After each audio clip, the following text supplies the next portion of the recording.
Hey guys, welcome to question MM256 of the Maths Methods Fortify study guide. In this question we've got a graph f of x equals x take 2 squared. It's restricted from 2 to 5.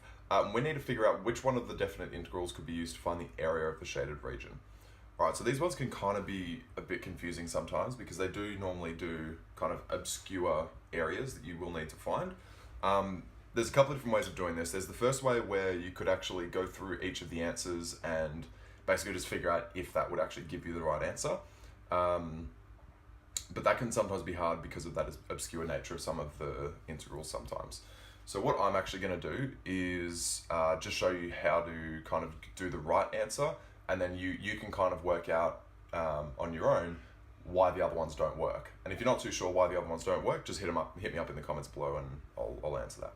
So the way that I would do this is, because we don't have an area under a graph, we've got an area over a graph.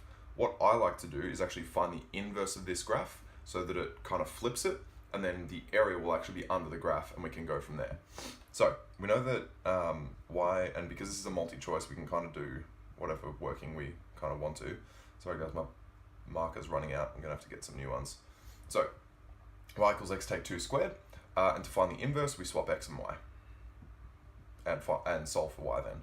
So x equals y take 2 squared, square root of x equals y take 2, and normally we would say that it's the plus minus square root x, but we know that because this is positive, we're just going to take the positive version, which means that y is equal to root x plus 2. Okay, so what that looks like then is something like the normal root x would come up here, but because we're adding 2, it's going to start at 2 and go up like this. And this here is going to be 5. This is going to be 2, right? Because we've swapped that over to here, and then we get the inverse. So now what happens is we actually have this area here, okay?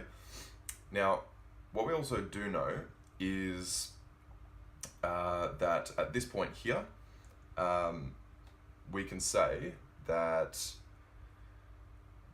this x value is equal to 9. Right, because we know that y is equal to 5 at this point here, which means that 5 is equal to root x plus 2, 3 equals root x, x equals 9.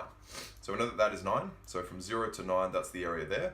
And we could move forward in two ways. We could find the total area under this graph and then minus this rectangle, but what I'm actually going to do is I'm going to move this entire graph down by 2 units, and then that'll give us our whole area.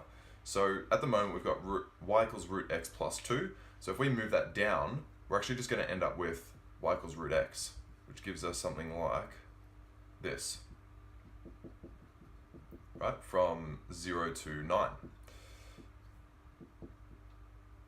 Oops, that'll be 3. Awesome.